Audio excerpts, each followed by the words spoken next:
And I liked your videos too. Admittedly, when you get pulled over, I mean, those are the ones where like the cop comes up and hassles you, and then you disagree with the cop, or like the cop's wrong about maybe like the registration or something like that. I remember there's one where you're driving it, I think a cross border or something like that, and they said, no, you can't drive this car in the U.S. And you said, no, I can. And then going back and forth with the cop on video. It's just interesting to watch. Yeah, I mean, again, I think it was, you make a video, if you're paying attention, if you truly want to do any type of content creation, you're going to create a piece of content and you're going to put it out to the world, right, as the data set. And then if you really want to do this as a profession, you need to pay attention to what the world tells you, right? If a video gets crappy views, well, probably no one's probably interested in watching the said type of content.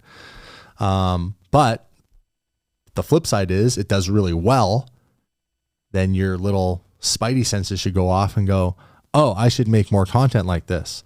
So when you're a fairly young YouTube channel and you're striving to have, you know, really more success, if something pops off, you're going to try to recreate that on some level.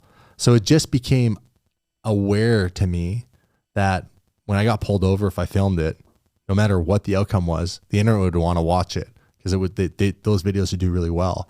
So then after a while, you just film all those interactions, and then you start to understand retention. So you're like, well, instead of just sitting there and getting my ticket in 3 minutes, like the cop comes over and lectures you like they would all aggressively, and you shut your mouth and just, you know, yes or no, sir, here's my license, here's my registration, take your ticket, don't argue with them and get on with your day. Well, you could stretch the retention out by asking some clever questions like, what did I do wrong? You were speeding. Did you record that on a measuring device? Yes, I did. What type of measuring device? Blah, blah, blah. Are you trained in said measuring device? Yes, I am. Do you know how they manufacture said measuring device? No, I don't. Why would that matter? And then they're human beings. So you never know what you're going to get. But 9 times out of 10, the type of human that is has a strong enough willpower and confidence level to be in that position, it is a very challenging job.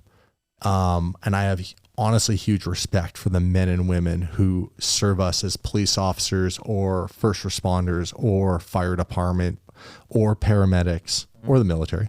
But those personalities, 9 times out of 10, are sometimes, you know, aggressive. You know what I mean? Like if you, they're not used to being challenged. So if you challenge them, you're going to get a great internet type of response. Doesn't it also feed into it the fact that you're driving a very expensive car? 100%. Yeah. 100%. Yeah. Yeah.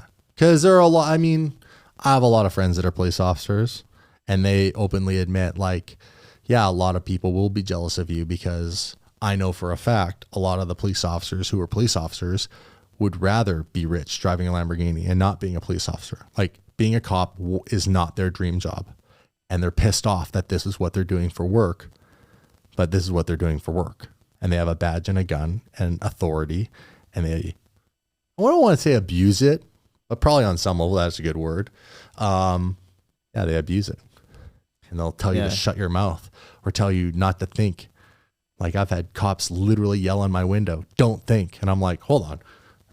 That's your advice? Don't think? And then he'll reiterate, yeah, don't think. Like I literally have a video of that. And I'm like, that doesn't seem like, and I'll talk to the camera like, that doesn't seem like good advice. Don't think. I think you should think, right?